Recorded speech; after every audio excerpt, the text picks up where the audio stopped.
Bonjour, alors avant toute chose, j'aimerais rendre hommage à tous les candidats qui ont été éliminés par l'éliminateur en série, Stéphane. Euh, c'est vrai que depuis plus de 20 jours qu'il est dans le jeu, il a éliminé plusieurs personnes, mais bon, comme tout le monde le sait, donc il est avantagé, etc. Mais bon, c'est pas que lui, donc voilà, je vais pas me répéter à chaque fois. Mais c'est vrai que j'ai une pensée pour les candidats, parce que souvent je me pose la question en me disant, mais quand ils sont arrivés dans le jeu, comment c'est passé dans leur tête? Ça, c'est vraiment le truc qui m'intéresse, c'est de me dire, mais comment ils font? C'est-à-dire qu'ils viennent les mains dans les poches, ou ils se préparent, vous voyez ce que je veux dire? C'est-à-dire que, bon, parce que il y en a sûrement qui se sont préparés en disant, oui, je vais devenir maître de midi, ouais alors Gérard, ouais, je vais au 12 coups de midi, ouais, je vais le niquer, etc. Et puis bon, et puis ils se font éliminer, mais bon. Donc voilà, donc c'était un.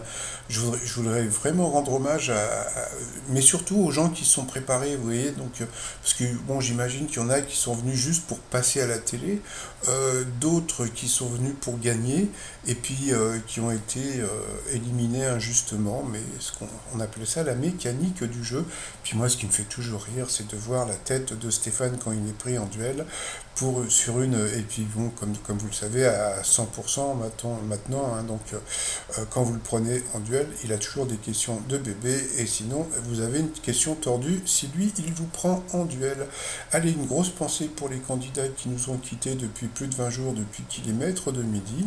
Et puis, alors, mais attention, il faut savoir que je critique pas le maître de midi, c'est-à-dire que c'est pas lui qui fait les questions, et puis c'est indéniable qu'il connaît des trucs, vous voyez, donc il n'est pas là non plus par hasard, mais bon, c'est-à-dire que bon, si on lui posait moins de questions, moi le truc que j'aimerais un jour voir, c'est que le mec qui balance les questions se trompe, vous voyez, c'est-à-dire qu'il pose des, comment dire, qui switch un peu les questions, c'est-à-dire que les questions qui étaient pour le maître de midi passent pour le candidat, et lui a les questions du candidat mais en coup fatal. Ça, j'aimerais bien voir ça. Et puis sinon, eh bien, quand vous voyez, parce que bon, j'ai trouvé que le maître de midi avait une similitude, alors pas sur cette photo, mais plutôt sur celle-là, avec un tueur en série très très très très très connu. Ah bon? Et vous allez me dire, mais qui c'est ce tueur en série? Bah, est-ce que vous avez déjà vu le film La Cité de la Peur? Et donc, dans La Cité de la Peur, eh bien, vous avez le tueur, vous voyez, et voilà. Et c'est pas des conneries, quand vous regardez comment dire, les images, on dirait vraiment Stéphane à son boulot. Et comme vous le savez, qui c'est le tueur? C'est Émile, le tueur dans La Cité de la Peur. Prenez un chewing-gum, Émile. Bon, sinon, par rapport au réchaud, comme j'ai pas Snapchat, j'ai pas vu. Donc, bah, si vous avez vu, bah, vous pouvez toujours me laisser un message sous la vidéo, parce que franchement, je pensais que Jean-Luc Reichmann allait mettre son petit jeu aussi bien sur Twitter que sur Facebook.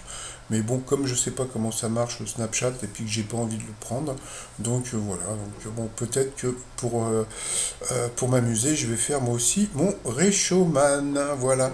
Bon, bah c'est tout pour moi. Et puis bah je vous dis à tout de suite là, parce que je prépare un truc sur le roi d'Angleterre, parce que